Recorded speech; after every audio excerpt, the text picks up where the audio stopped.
زمانے میں جگہ جگہ پہ جو خطبے سنا رہے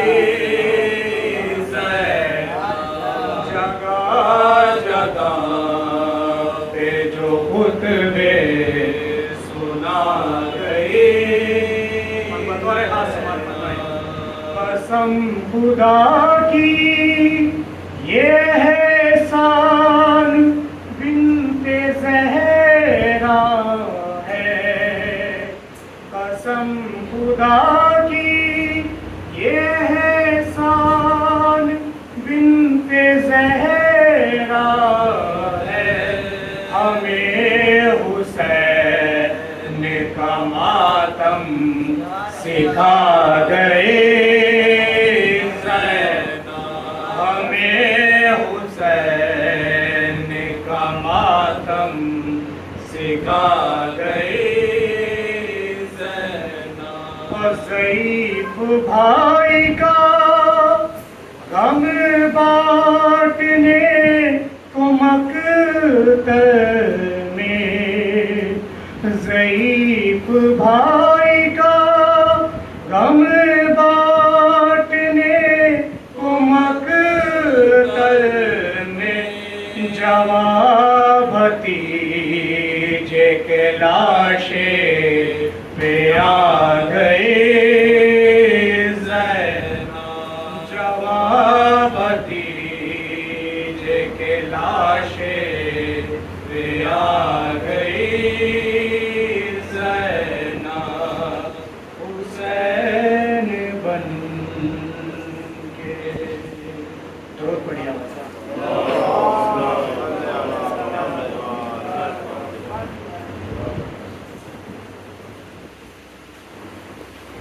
سبجس کے بات ہے حضرت عباس کے حوالے سے اور بات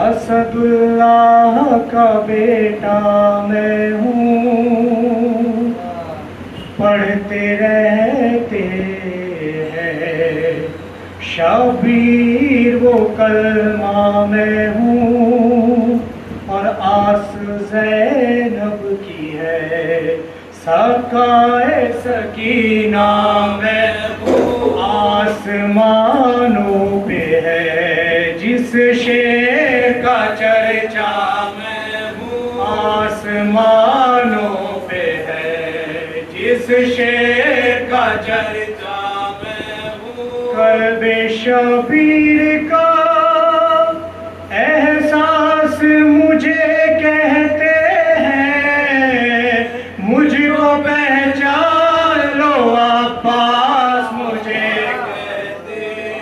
مجھ کو پہچان لو عباس مجھے کہتے ہیں گر عقیدت سے پڑھو کم تو نہیں یہ توقیر باب مرسل میرے بابا تو میں باب شبیر وہ محمد کے ہے ناصر تو میں شہ کی شمشیر وہ رسالت کے محافظ میں امامت کا وہ رسالت کے محافظ میں امامت کا وزیر سب کو معلوم ہے بے مثل ہوں جلال ہوں میں اپنے بابا کی طرح فوج کا سردار اپنے بابا کی طرح درود بڑی آواز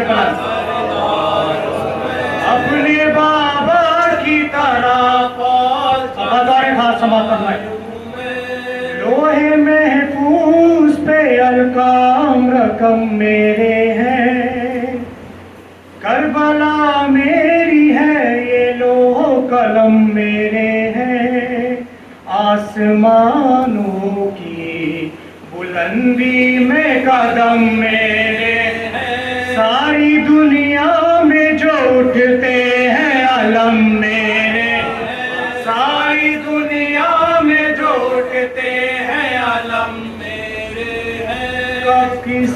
خام خیالی کو محبت ہوگی میرے پرچم سے حلالی کو محبت ہوگی میرے پرچم سے حلالی کو محبت ہوگی میرے پرچم اور دیکھیں گا بطور خاص صدر کے پاس کیا فرما رہے ہیں سکرین میں میرے میدان میں آنے کا ہنر ایسا تھا اور تلوار چلانے کا ہنر ایسا تھا سر ہواؤں میں اڑانے کا ہنر ایسا تھا فوج مقتل سے بھگانے کا ہنر ایسا تھا فوج مقتل سے بھگانے کا ہنر ایسا تھا جنگ صفین میں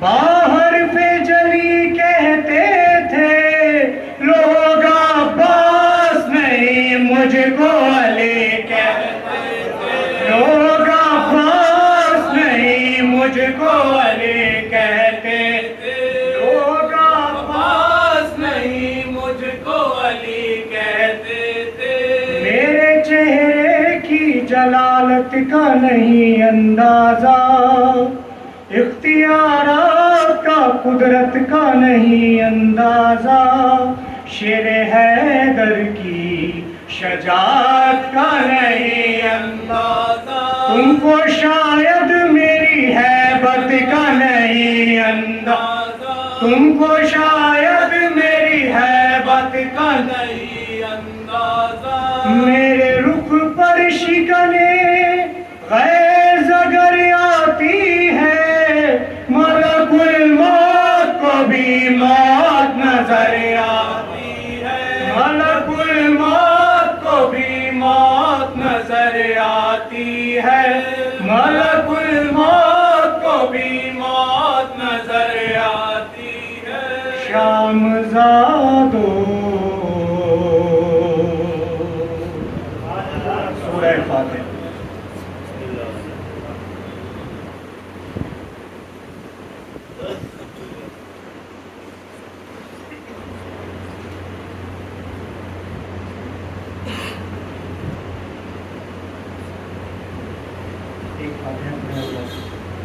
طاہر زبیدی ابن سلیم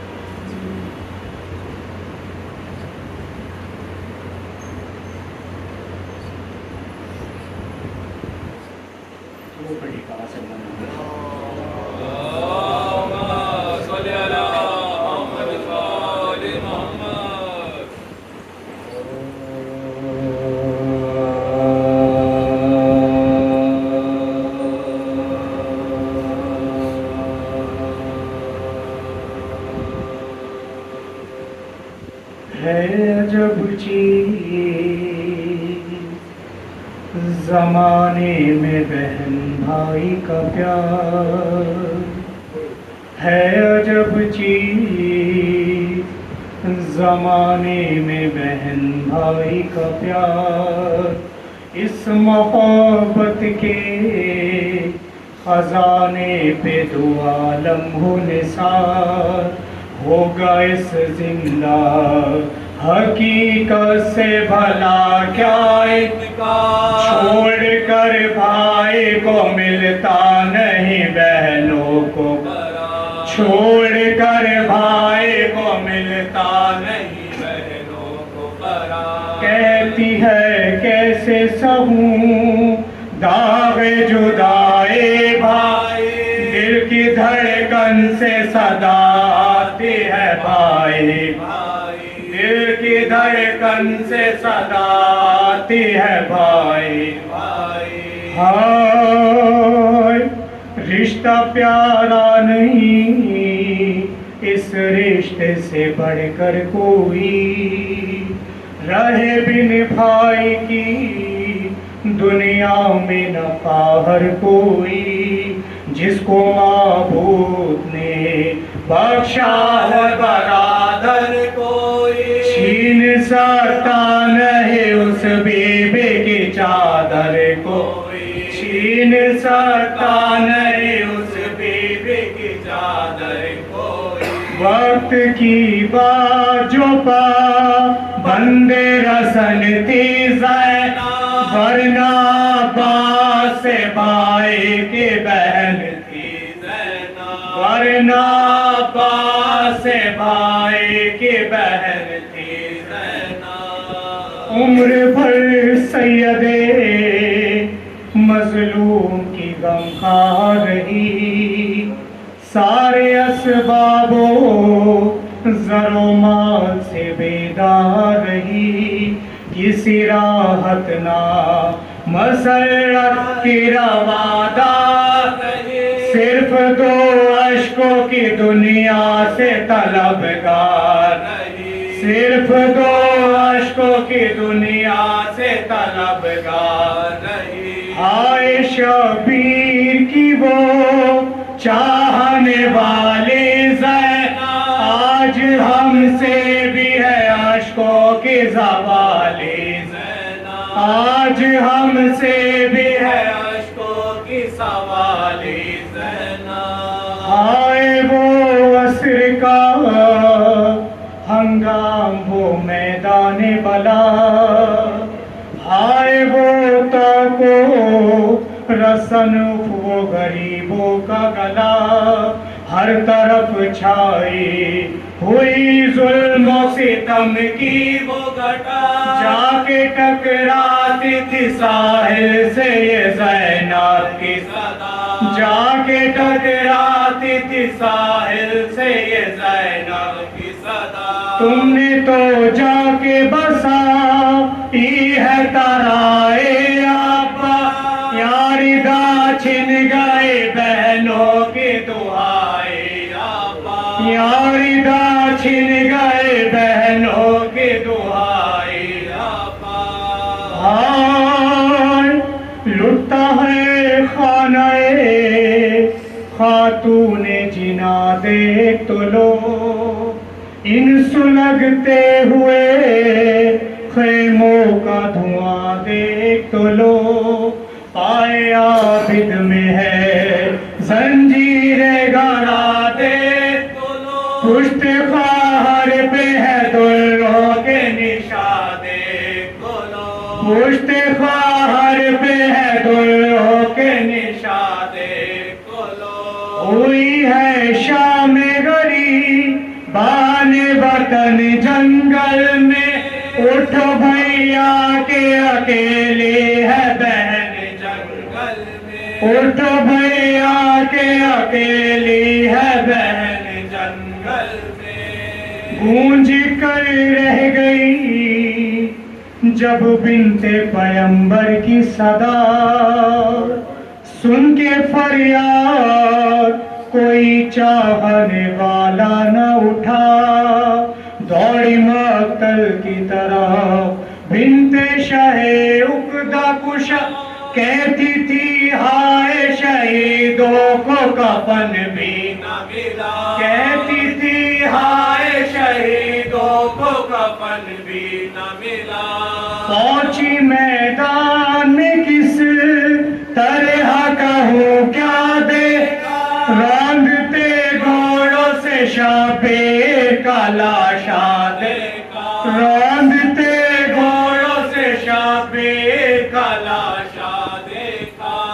دیکھی تیروں کے صدا قاسم مضطر آؤ، اٹھو اے آنو محمد علی اکبر آؤ، دو سہارا پسرے آتا ہے خیبر آؤ، وقت امداد ہے عباس دلاور آؤ، وقت امداد ہے عباس دلاور آؤ۔